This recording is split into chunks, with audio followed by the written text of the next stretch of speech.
fazer esse bate-papo nessa tarde de segunda, depois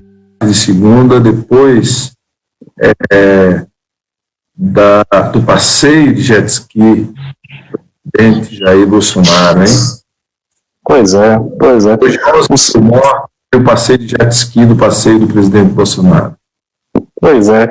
O senador, ele é integrante da comissão parlamentar mista que acompanha as ações do governo federal em relação ao novo coronavírus, a crise, né, do Covid-19. E realmente, assim, é impressionante que o presidente da República tenha se prestado esse papel quando o Brasil bateu aí a marca de mais de 10 mil mortos pelo Covid-19. Antes ele havia até anunciado um churrasco, né? Olha o absurdo, depois aparece andando de jet ski nesse momento. Senador, inicialmente eu gostaria de perguntar para o senhor o seguinte: a grande justificativa do Bolsonaro para sabotar deliberadamente a quarentena tem sido a questão econômica. Ele tem enfatizado muito que o grande objetivo dele é preservar os empregos, que se as pessoas ficarem em casa, a economia vai para o espaço, tal. Qual a avaliação do senhor sobre esse tipo de justificativa que está sendo feito pelo presidente Bolsonaro?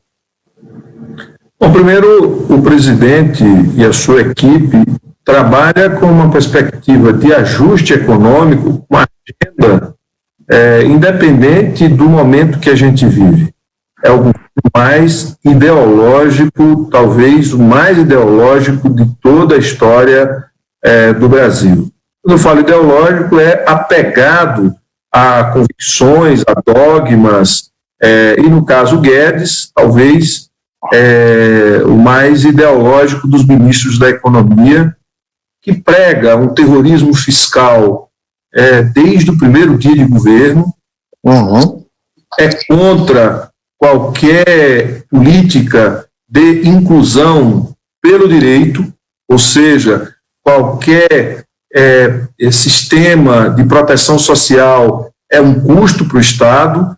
Na verdade, na prática, essa equipe econômica quer todo o recurso do Estado a serviço do sistema financeiro para que isso possa ser utilizado na especulação, na ciranda, no ganho de juros, etc., etc. Então, essa posição do presidente não é uma preocupação com a economia, é uma preocupação com o dinheiro que passará a circular, ou que deverá obrigatoriamente, ou que deveria obrigatoriamente passar para as mãos do cidadão consumir, passar para as mãos das empresas para poder pagar salário e ter seu capital de giro, serem acolhidas nesse momento de dificuldade que é global, e isso, obviamente, tira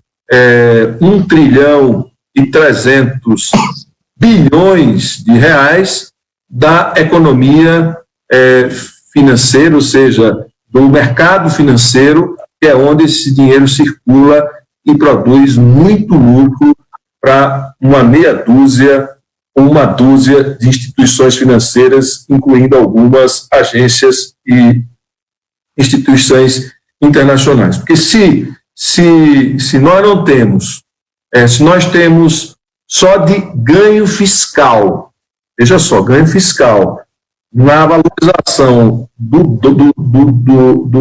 dólar em relação ao real, nesse primeiro quadrimestre, está mais de 350 bilhões de ganho financeiro, certo? Na valorização do dólar, nos nossos 340 bilhões de reserva. Nós temos 200 bilhões de reais em fundos sem movimentação. Nós temos quase 200 bilhões de reais em dinheiro do Tesouro no BNDES. E nós temos, só aí, já vai para 950 bilhões de reais, sem contar os mais de 400 bilhões que nós tínhamos até bem pouco tempo, foi feito algumas medidas para dar liquidez no compulsório do Banco Central, sem contar outras receitas em função da emenda constitucional 95, que elas foram arrecadadas, economias que foram feitas e que não foram gastas por causa do teto, né? E hoje tem 1,3 trilhão no Tesouro, e esse dinheiro pode ser utilizado para pagar um auxílio emergencial, poderia, como a gente aprovou no Congresso, o projeto do senador Jorginho Melo, de socorro às micro e pequenas empresas, já devia estar atendendo, o crédito chegando para salvar essas empresas. Esse dinheiro já devia ter chegado nos estados e nos municípios para poder garantir o atendimento, a assistência. Então, na verdade, o dano à economia vai se dando na medida em que o governo não tem uma posição de combate efetivo à pandemia, né? Porque se tivesse, a gente teria tido uma quarentena de verdade, estaríamos num processo de saída da quarentena e não tendo que retomar de forma mais rigorosa a quarentena neste momento, prolongando o tempo de baixa atividade econômica, de baixo consumo, de isolamento social, por conta da interferência e dos erros cometidos pelo Bolsonaro. Então, ele faz uma oposição ou cuidar da saúde ou garantir a economia. Cuidar da saúde, da vida, é o que mais gera riqueza. É na busca da vida e da manutenção da vida que se produz riqueza no mundo inteiro. Então, seria uma forma de você gastar o dinheiro. O problema é como gastar o dinheiro e onde o dinheiro vai estar. O Guedes quer o dinheiro no mercado financeiro, quer o dinheiro para poder dar lucros às corretoras, aos corretores, aos fundos, ou seja, é uma outra lógica de visão e não existe sociedade, não existe necessidade da população para este grupo que hoje dirige a economia no nosso país. Agora, senador, na semana passada nós conversamos por telefone e o senhor me observou o seguinte, que todas as medidas na área econômica foram adotadas pelo governo com um atraso de pelo menos 10 dias. Ou seja, poderiam ter sido entrado em vigor imediatamente por uma medida provisória, mas em vez disso o governo encaminhou um projeto ao Congresso, esperou não encaminhou a aprovação. O projeto ao Congresso. O Congresso tomou a iniciativa sozinho. Entendeu? Tomou a iniciativa sozinho. O projeto de auxílio emergencial foi iniciativa de projetos de lei de senadores da Câmara e do Senado, que nasceu na Câmara, foi para o Senado, foi aprovado, voltou para a Câmara e foi arrematado. Projeto de R$600. Ele ia propor R$200, o Congresso propôs 1.045, o PT e os partidos de oposição, e aí a proposta de 600 a gente aprovou.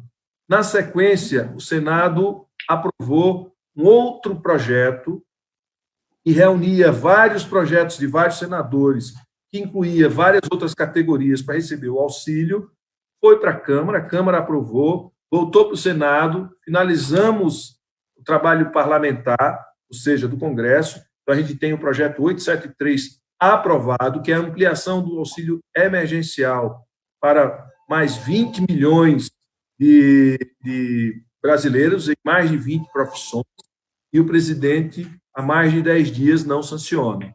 O projeto... Aliás, quais categorias estão contempladas por esse projeto? Nós incluímos pescadores, nós incluímos marisqueiros, nós incluímos motoristas de táxi, motoristas de APP, incluímos trabalhadores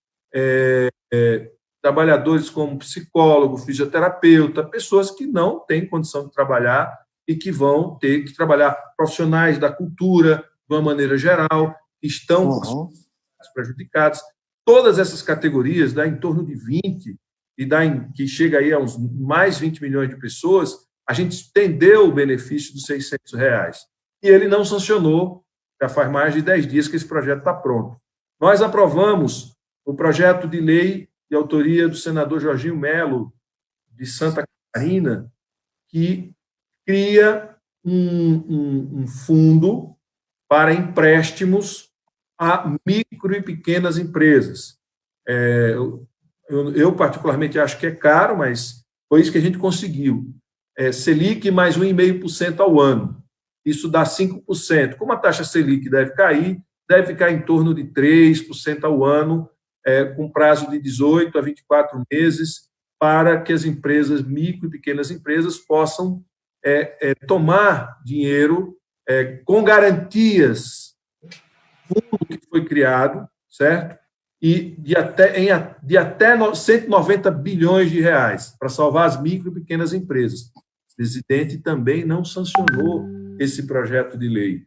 Nós aprovamos um projeto que autoriza a importação de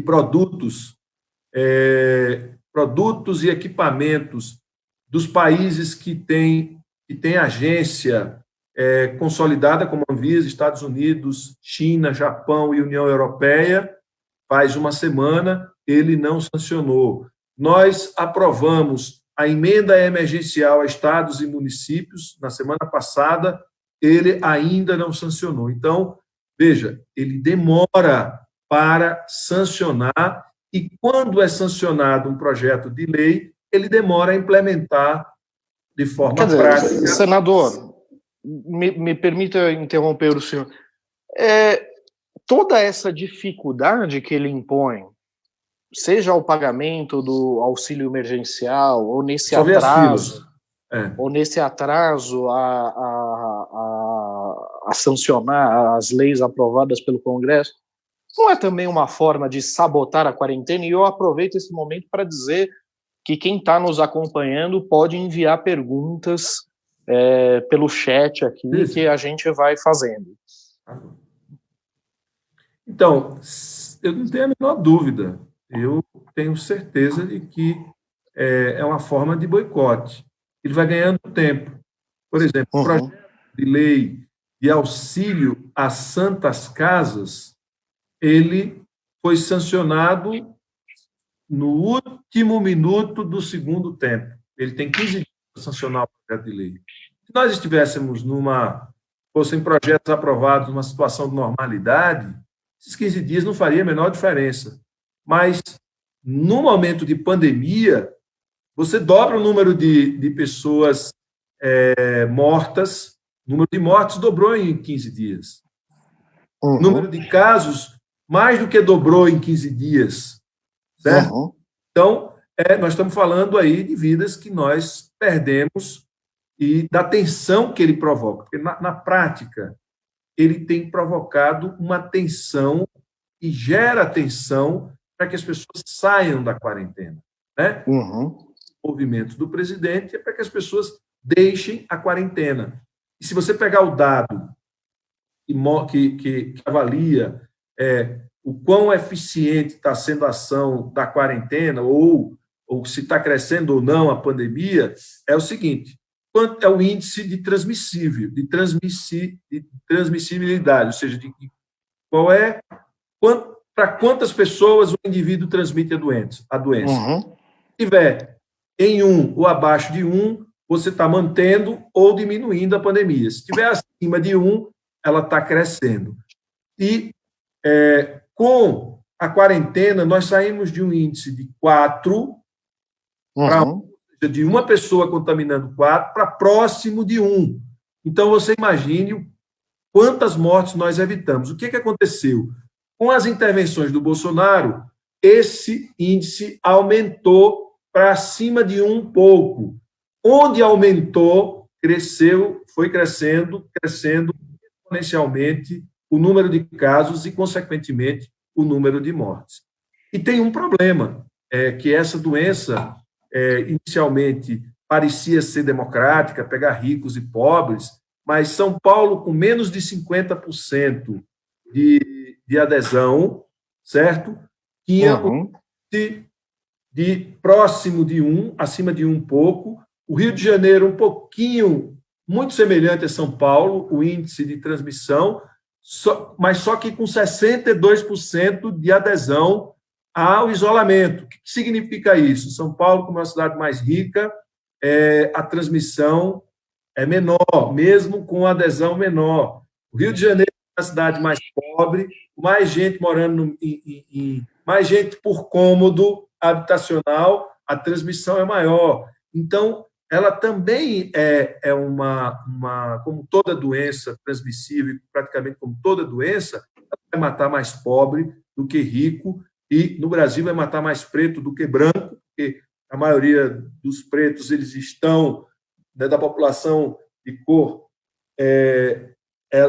preta, é mais pobre, é mais miserável, está morando na periferia das cidades, não é pela raça, é pela condição social, certo? Então, tanto nos Estados Unidos quanto aqui, a mortalidade vai ser maior entre os mais pobres, e aí estão as pessoas de preta. Por isso, é importante que a gente tenha essa clareza. Não estamos falando de uma pandemia que não tem escolha. Ela não tem escolha, de fato, mas a condição social torna os vulneráveis ainda mais vulneráveis, ou seja, uma vulnerabilidade a mais à pobreza, porque obriga as pessoas a conviverem no menor espaço e em confinamento. Ou não consegue se confinar porque são essas pessoas que têm que ir para a padaria, o balcão da padaria, tem que ir para o supermercado, tem que fazer a entrega de comida, a entrega de bens de uma maneira geral, é quem está na produção industrial. Essas pessoas estão expostas, né? E, obviamente, os profissionais de saúde, que aí é por conta da própria profissão. Mas a situação é essa, e o presidente atrapalha e tem sido o maior furador, o maior desestabilizador da única medida eficaz de controle da ampliação da pandemia.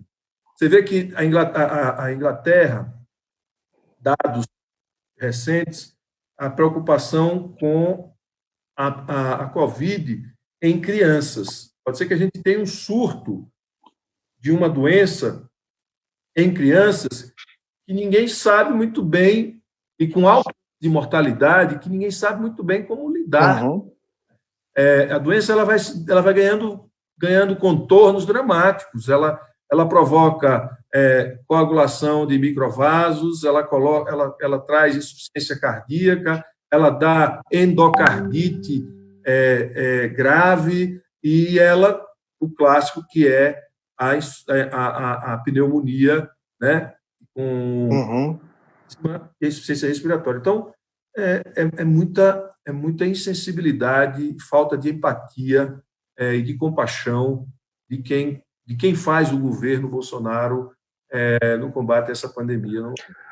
Agora, senador, eu aproveito aqui a deixa para fazer alguma... Eu vou voltar nesse ponto da desigualdade social, né, mais para frente, mas eu aproveito aqui a deixa para fazer a pergunta de alguns espectadores, assim, que tem várias perguntas que convergem, né? É o César Elias, que ele pergunta o seguinte: quais medidas podem ser tomadas em relação aos boicotes de Bolsonaro à quarentena? Na mesma linha, a Seica Lima, ou Ceissa Lima, diz como cobrar essas sanções presidenciais, aquilo que foi aprovado pelo Congresso e não foi aprovado. A Nívia Santos emenda: quantas besteiras mais Bolsonaro tem que cometer para ser afastado? E o Ted pergunta: tem muita gente com o rabo preso com Bolsonaro para ele não cair? O que acontece no Congresso? Primeiro que é constitucional, ele tem 15 dias para sancionar. Então, a gente, nas sessões... amanhã nós teremos sessão do Senado, obviamente que todos esses projetos vai ser um coro, né? Vários senadores se manifestarão pedindo a sanção, cobrando do líder, mas ele tem 15 dias para sancionar o projeto. Caso ele não sancione, ele tem que vetar. Se ele vetar, a gente vai ter que convocar o Congresso para derrubar o veto. Se ele não vetar, automaticamente eles são sancionados pelo Congresso. A segunda questão, eu acho que tem uma impaciência na sociedade, mas ele ainda tem uma base social, infelizmente, ele tinha, né? Não sei como é que está hoje, depois, no final de semana, ele tinha uma base social de mais de 30%, 35%, que dava suporte a ele, que o apoiava, né? E aquela mesma parte do Congresso que foi responsável pela cassação da Dilma, né, que articulou a cassação da Dilma, também o apoia, né? Ele está construindo uma aliança com esse segmento que cassou a Dilma, agora apoiá-lo, né? Que Centrão, uma parte do Centrão. Então, ele tem... Aí, o que tem que segura ele? Que segura ele, apesar de ele estar cometendo mais de uma dezena, já ter cometido mais de uma dezena de crimes de responsabilidade, de todos os tipos que você possa imaginar, por desrespeitar a Constituição, por desrespeitar a democracia, por afrontar os poderes, por desrespeitar crimes comuns. Ou seja, tem uma lista, tem mais de 30 processos de pedido de impeachment, mas o impeachment de um presidente requer apoio social. Como é que você vai fazer impeachment num momento como esse, de pandemia, em que as pessoas têm dificuldade de se manifestar, irem para as ruas, ele, com o aparato da presidência, cooptando parlamentares que sempre estiveram à venda, certo? A verdade é essa, venda, para dar sustentação a ele. Então, a situação é essa, nós temos limitações. Pelo momento, a gente não pode aglomerar, não podemos mobilizar, não podemos botar as pessoas nas ruas, nós não vamos fazer que nem ele está fazendo. Os pedidos de impeachment já foram feitos. Agora é trabalhar para garantir que as pessoas, a gente controle. Os governadores, por exemplo, têm tido um papel importante. A gente tem avançado, apesar dele, a gente tem avançado. Ele tem ficado numa situação difícil, por exemplo, o auxílio emergencial. Ele não queria, a gente conseguiu aprovar. Auxílio aos governos estaduais e municipais. Ele não queria, a gente aprovou. O auxílio às micro e pequenas empresas. Ele não queria, da forma como a gente fez, a gente aprovou. Então, a gente está avançando para combater a pandemia e a gente está tirando dele a capacidade dele produzir instabilidade social, que a intenção dele, com tudo isso, é produzir instabilidade para justificar um fechamento de regime e dar um golpe na democracia, e ele já demonstrou isso. O filho dele já manifestou em relação, já disse que a gente precisava de um AI-5, o Heleno, que é o ministro do Gabinete Institucional, disse que tem que encontrar um jeito de fazer o AI-5. Ele participa de um ato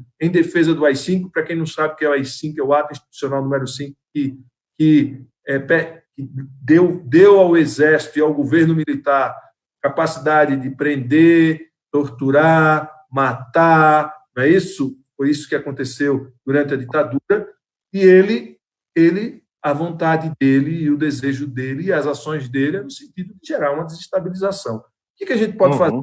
Fazendo, aprovando medidas que vão de encontro à forma do presidente pensar e o que ele tem defendido. Ele tem defendido a imunidade de rebanho. O que é isso? Deixa as pessoas se contaminarem, morra quem morrer, e depois estaremos com uma imunidade coletiva que a doença não prosperará, certo? Isso significa a gente expor a nossa população ao vírus 19, e ao invés de a gente ter 30 mil mortos na condição atual, teríamos aí 200, 300, até 1 milhão de mortos, certo? Porque não vai ter serviço para atender ninguém, vai virar um caos, as pessoas morrendo em casa, toca a vida. Esse é o pensamento do Guedes, esse é o pensamento do presidente, esse é o pensamento do presidente do Banco Central, esse é o pensamento da equipe do presidente, que acha que vida de gente pobre, de gente humilde, não tem nenhuma importância, e morrer 1 milhão de pessoas, mas vai salvar a economia. O que é 1 milhão de pessoas? Uhum. Pessoas em 216, né? Lembrando Essa que, é a assim, lógica que o preside. A lógica que o preside. Lembrando que países como a Suécia e o Reino Unido também tinham inicialmente esse tipo de abordagem e mudaram ao perceber que o avanço, né, da doença e do número de infectados. Agora, senador, o Antônio Lisboa, ele pergunta sobre o congelamento dos salários dos servidores públicos. Se o senhor acredita, qual a posição do governo que o senhor acredita que Ele vai será? vetar. Ele vai vetar. Ele vai vetar. Integralmente o projeto?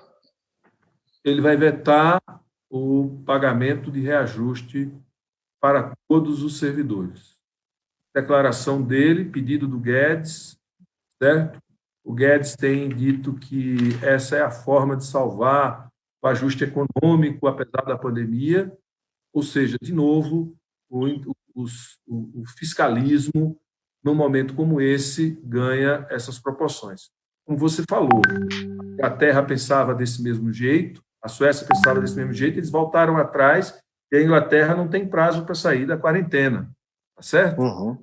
Porque a questão da vida chega uma hora que é mais, apesar de ser um governo conservador, liberal, ultraliberal, como é o governo do Boris Johnson, mas, espera aí, quando ataca a vida, ele fica instável e ele pode ser derrubado a qualquer momento, tá certo? Porque lá é parlamentarismo, ele pode cair. Então, eles voltaram atrás e estão mudando todos os procedimentos, e mudou radicalmente o jeito de ser.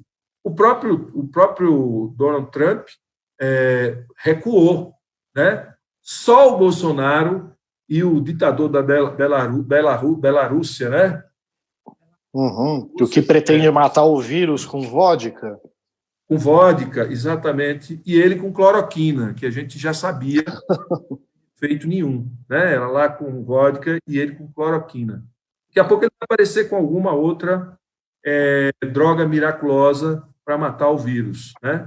Então, talvez a do pastor Valdomiro, a sementinha de R$1.000, não? Ele está vendendo, é? Tá. Esse é o Brasil, né, meu amigo? Que essa aliança não é fácil, não. Milícia com falsos pastores de qualquer matiz religiosa, não estou me referindo aqui a evangélico, católico, falsos pastores e milícia e crime junto é muito ruim para qualquer sociedade, né? Uhum. Uhum. Agora, senador, qual que é a situação do seu estado, né, o Sergipe, e que avaliação o senhor faz a respeito da necessidade de lockdown, tanto no seu estado quanto em outras regiões do país? Eu vejo que as cidades que crescem demais o número de... A questão é a seguinte, ultrapassou o número de casos. Quando o número de casos é maior e a demanda por leitos de UTI e serviço maior do que a capacidade instalada, o lockdown é a única alternativa para você voltar, para você diminuir o número de casos e o número de mortes. Quando você vê uma curva de mortes que vai crescendo e de aumento do número de casos, e ela tem uma velocidade que você consegue prever quantos casos vai ter daí a uma semana, daí a 4 dias, você tem que se antecipar e fazer o lockdown antes que as pessoas comecem a morrer sem assistência.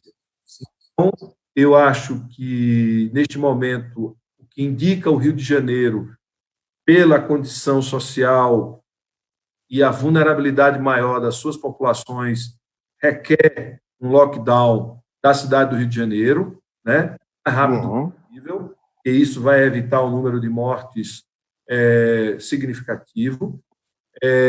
São Paulo também precisa, a não ser que um projeto de lei de minha autoria seja aprovado, né, de amanhã a 8, mas aí vai levar 15 dias, tem que fazer o lockdown, que é utilizar o SUS, poder utilizar os leitos de UTI da rede privada. Neste momento, na hora que a gente aprovar isso, que o setor empresarial, que a elite que se sente protegida, que acha que vai ter condição de ser assistida, que vai ter uma boa assistência, que não vai competir com os mais pobres, certo? E estabelecermos a fila única, como acontece no transplante, aí eu acho que a gente vai voltar a ter um olhar mais sério com relação ao controle, primeiro, ao auto-isolamento e o apoio ao lockdown em situações de cidades que se agravam. A minha cidade de Aracaju, nessa velocidade, em uma semana, 10 dias, ela vai estar em lockdown, ou se não houver adesão ao isolamento, como foi ampliado há 5 dias atrás, que o governador voltou atrás no relaxamento, relaxou. O Nicoleles, que é o cientista que está dando para o consórcio de governadores, disse que Sergipe seria a bola da vez. Ele voltou a manter o isolamento, mas se não cair a velocidade de crescimento dos casos, a cidade de Aracaju deverá entrar em lockdown em uma semana, 10 dias, para salvar vidas. Como tem que entrar em lockdown, como Recife vai ter que entrar em lockdown, como Manaus já está em lockdown, mas não está funcionando. É preciso obrigar as pessoas, aí começa a ficar uma coisa mais dura, né? Como Fortaleza já entrou, né? Está entrando em lockdown, ou seja, por quê? Porque a capacidade de atendimento é menor do que o crescimento do número de casos, e a capacidade de instalar serviço e de ter pessoal preparado é menor. Aí, nessas condições, o lockdown é fundamental. Aliás, qual é a chance dessa proposta, né, de usar leitos da rede privada e de fazer uma fila única ser aprovada no Congresso? Leitos privados no Senado, quando eu pautei esse debate hoje, eu vi uma grande aprovação por parte dos senadores, certo? Então, veja, eu acho que a gente aprova no Senado. Vai para a Câmara. Não sei se a Câmara vai aprovar. Em tese, em estado de calamidade, governadores, prefeitos já podem demandar esses leitos.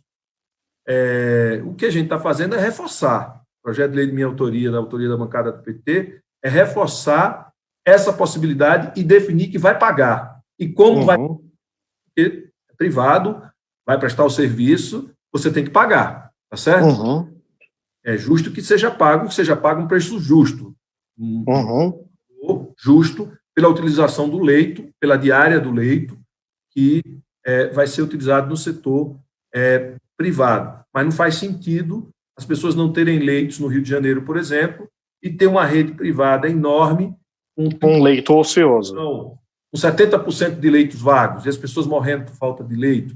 Não é humano você ver uma pessoa 3 dias, 4 dias sentada numa cadeira da recepção de um pronto-socorro, sem conseguir um leito, não é nem UTI, um leito, e morrer sem atendimento porque não tinha leito. Então, a ideia é que a gente possa disponibilizar esses leitos de forma universal, ou seja, para todos os leitos que tem, e que o Estado pague por esse leito.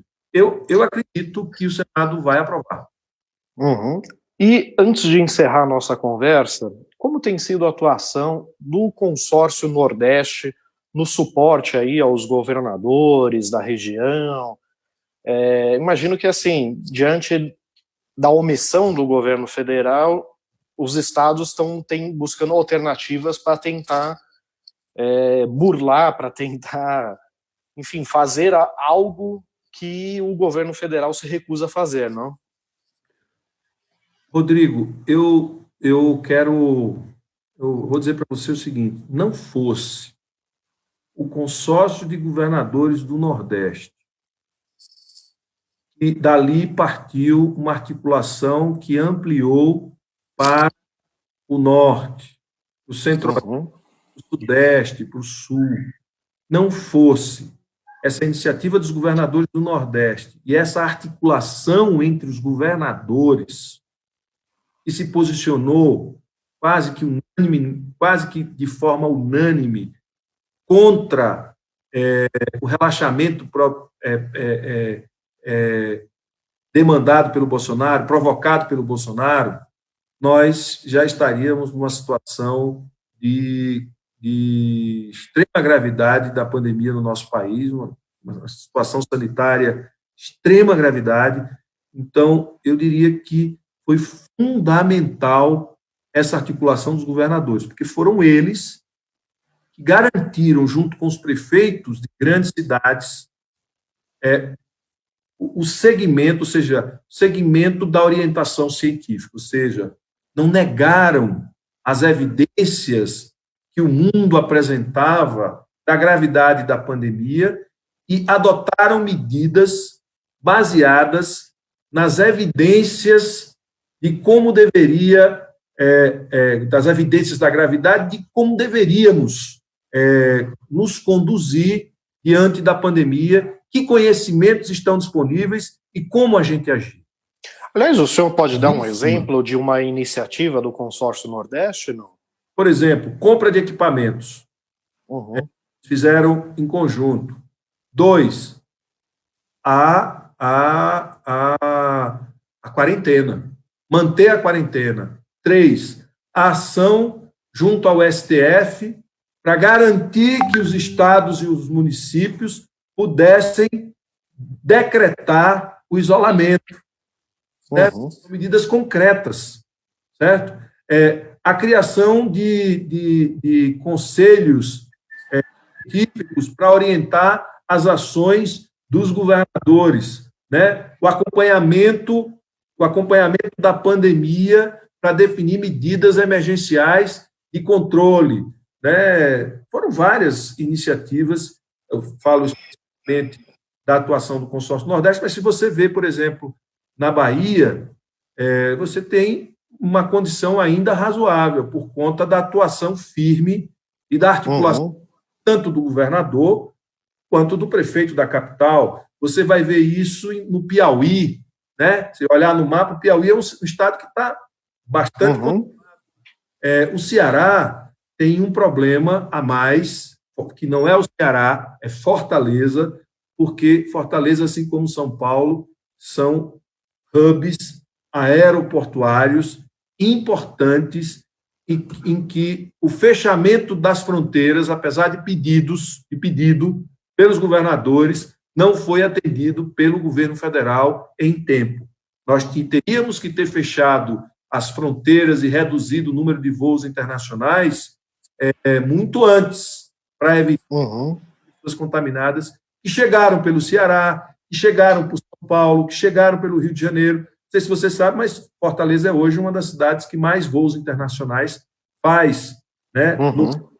E por isso que ela sofre desse jeito, porque houve uma demora no fechamento dos aeroportos para trânsito internacional de passageiros. Agora, senador, o senhor falou sobre a requisição de leitos de UTI na rede privada.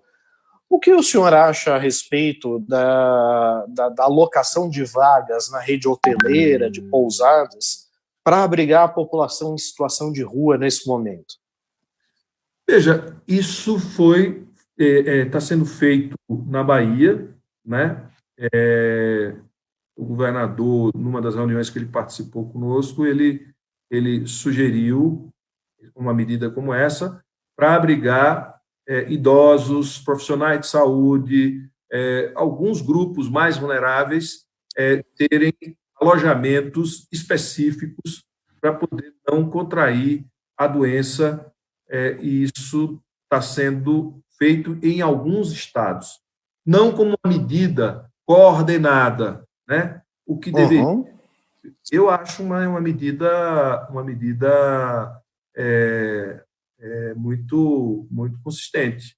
Você diminuir a vulnerabilidade dos muito vulneráveis, né? Então, já são vulneráveis e, nessa condição, são muito mais vulneráveis e são transmissores, então, e, portanto, requereria medidas dessa natureza. Eu acho que é uma medida extremamente adequada. Tá certo. Senador, eu agradeço muito pela sua presença. Tem algum aspecto que eu não perguntei, mas que o senhor gostaria de destacar, não? Olha, você perguntou tudo. Eu acho que a gente tem que destacar que poderíamos estar vivendo uma pandemia, estaríamos vivendo uma pandemia, certo? Mas poderíamos estar tendo um desempenho com o conhecimento que nós temos. Nós temos instituições como a Fiocruz, o Instituto Butantan, os diversos núcleos de saúde pública espalhados pelo Brasil, aqui no Distrito Federal, em Recife, em Fortaleza. No Brasil inteiro nós temos núcleos de saúde pública com alta competência. Nós temos uma rede de hospitais que fazem a fiscalização ou que acompanham o evento Sentinela, ou seja, que podem estar identificando na média da população qual é o grau de imunização, qual é o grau de contaminação que essas regiões estão tendo para produzir informação para o governo, para tomar decisão. Ou seja, se o governo não fosse terraplanista, negacionista, obscurantista, e tivesse empatia pelo povo, e tivesse um pouco de compaixão pelo povo, se governasse para a população brasileira, se o governo assumisse o seu papel, se não fosse a ausência total do governo federal, neste momento, a gente estaríamos na pandemia, mas a gente sairia mais cedo da quarentena, do isolamento, a gente diminuiria a redução do tamanho da nossa economia e nós perderíamos menos pessoas se o governo não tivesse a posição que tem de negar e de estimular o fim do isolamento, de negar as evidências científicas na condução. E se tivesse assumido, por exemplo, o Itamaraty só atrapalhou. Veja, sabe quem mais compra do Brasil? Vou dar só um exemplo para você. Quem mais compra do Brasil é a China. Quem conhece equipamento de proteção individual, equipamentos na área da saúde é a China. Ou seja, e nós compramos conflito com a China no meio da pandemia. O Itamaraty não fez nenhuma ação junto com o Ministério da Saúde para garantir que nós fôssemos abastecidos com respiradores. Então, estamos vivendo uma guerra comercial, onde um respirador que era vendido por $5.000 passou a ser vendido por $15.000, depois por $25.000, e agora você só consegue comprar por $40.000. Por quê? Porque o governo não agiu e vulnerabiliza agora os gestores estaduais e municipais que têm que equipar seus centros extras de atendimento e tem que se submeter à especulação de insumos e de equipamentos na área da saúde pela ausência total e completa do governo central do presidente Bolsonaro, que, ao contrário de ajudar, ele tem atrapalhado. Eu acho que isso tem sido a coisa pior no combate à pandemia, a negação, o conceito de imunidade de rebanho que ele quer implementar, que significa liberar as pessoas para morrerem, quem tiver que morrer, que morra, e aí toca-se a vida, a economia é mais importante, certo? E isso produz uma ação contrária a todas as medidas que o mundo adotou de combate à pandemia. E isso vai causar mais mortes, vai causar mais desemprego e vai dificultar a nossa saída definitiva de uma condição de isolamento que a gente tende a ampliar e não reduzir nos próximos 30 dias. Senador, eu agradeço mais uma vez pela sua atenção. Agradeço também a todos que estão nos acompanhando aqui pela transmissão ao vivo ou que verão esse vídeo depois. E convido a todos que gostaram a curtir, compartilhar, a se inscrever no nosso canal. Novas transmissões serão feitas ao longo da semana. Continuem nos acompanhando por aqui. Um forte abraço. Obrigado, Rodrigo. Um abraço a todos os seguidores. Um abraço ao Cacá também.